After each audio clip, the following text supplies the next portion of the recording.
మంత్రులు కాదు అందరి మీద మీకు మీకు అసలు విషయం చెప్తా పాటు 4 లక్షల సిమ్ కార్డులు మార్చింది రేవంత్ రెడ్డి. మీరు రాసుకోరు. ఎప్పుడు పిసిసి అధ్యక్షుడిగా 4 లక్షల సిమ్ కార్డు దానికి వ్యవస్థ ఉంటుంది. రూమ్ పెద్ద దొంగ బ్లాక్బెర్రీ మీకు అర్థమైతలేదు.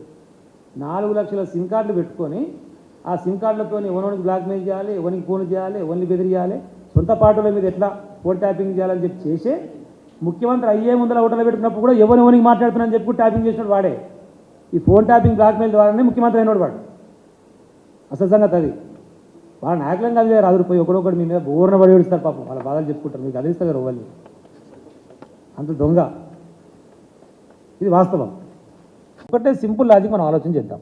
వాళ్ళు మాట్లాడితే ఏమంటారు? పొద్దుగాల లేస్తే బీఆర్ఎస్ పని అయిపోయింది, కేసీఆర్ పని అయిపోయింది, ఎంపీ ఎన్నికల తర్వాత కథమైపోతుంది.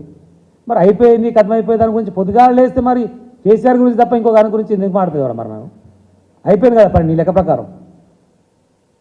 ఈ 4 నెలలకి వెళ్ళి ఒక్క రోజన్నా కేసీఆర్ గారి పేరు లేకుండా, బీఆర్ఎస్ పార్టీ పేరు లేకుండా ఒక్కటంటే ఒక్కటి స్టేట్మెంట్ చూపిస్తారా నాకు రేవంత్ రెడ్డి? మరి పని అయిపోయిందన్న తర్వాత ఎందుకు మాట్లాడుతున్నావు? పని అయిపోయేది మాది కాదు, నీ పని అయిపోతుంది, నీ కుర్చీ పని అయిపోతుంది. మీ వాళ్ళ లోపలికి వెళ్ళి గుంజి పడేస్తానికి ఏం చేయాలో అన్ని కార్యక్రమాలు చేసి పెట్టుకురా. ఆ సంగతి నీకు కూడా తెలుసు. మంత్రులు కాదు అందరి మీద మీకు మీకు అసలు విషయం చెప్తా పాటు 4 లక్షల సిమ్ కార్డులు మార్చింది రేవంత్ రెడ్డి. మీరు రాసుకోరు. ఎప్పుడు పిసిసి అధ్యక్షుడిగా 4 లక్షల సిమ్ కార్డు దానికి వ్యవస్థ ఉంటుంది. రూమ్ పెద్ద దొంగ బ్లాక్బెర్రీ మీకు అర్థమైతలేదు.